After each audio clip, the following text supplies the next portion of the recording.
You're watching Playing the Unplayable on Mtgo Academy featuring Planet Walls. Hello everybody, Planet Walls here.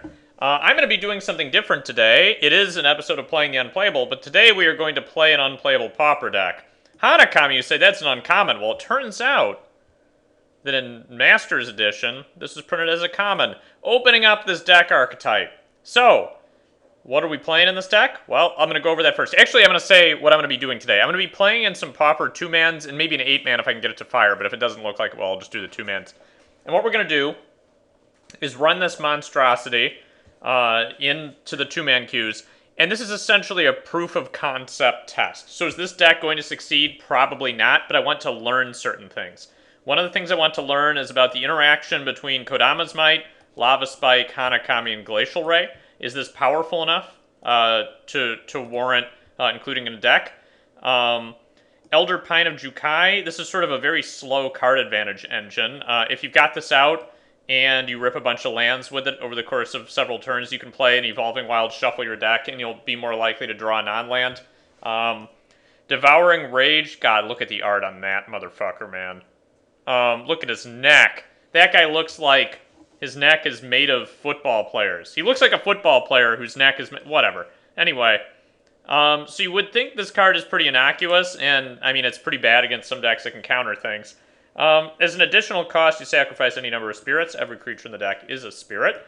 And the target creature gets +3/+0 X times, where X is the number of spirits +1 that you sacrificed.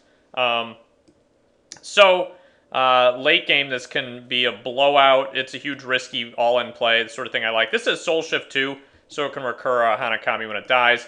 Phantom Tiger is just a seemingly effective creature in my book, but I'm not sure it's that good. I'm not sure if it fits in here.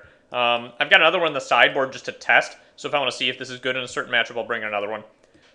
Shouldn't Have Life's Roar is another cat spirit to me, but I guess it's not a cat. I don't know. So you pitch that sometimes, or sometimes you just cast it. Zuberas, so these guys seem terrible, right? Well, they can wall people off for quite a long time, and they're also pretty stellar with Devouring Rage at a certain point late game. And Ember Fist isn't even that bad. This can trade with a 2 toughness guy, or in groups that can do some fancier stuff. This card, definitely not sure about this. This creates a major threat, but it takes some mana input, and it's weak to removal. And I think, as I understand the Pauper tournament scene right now, a lot of it is mono blue, mono black, affinity, that sort of stuff, and probably still Stompy. For the board, we have a number of artifact removal options for the affinity matchup. I don't know if these are optimal. I'm curious to try them, though. Again, this is sort of casual proof of concept testing, but I will be doing it in the 2-man queues. We got Pyroblast because they're excellent. I should probably have a 4th. And then Frostling, I think these guys are good in some matchups, and so I'm interested to try them out. We're going to go with this and just see what happens. So I'll play a couple rounds. I've got a black version that we can try out soon that actually runs Baleful Eidolon, which I'm excited about with Soul Shift. It's not, I mean, Elder Pine is not the most exciting Soul Shift creature. But anyway, a black version that I'm interested to test out. And we can try that then. So what you'll notice is that given certain draws, you can do a surprising amount of damage with very few cards very quickly. And so that's going to be the goal, is to push through for a lot of damage, then finish the late game with a Devouring Rage or a Shouldn't Have Life's Roar. Or a Zuberas situation. Not sure it's going to work, but we will try it. And I'll come back in a couple rounds if I have poor results and reconfigure things.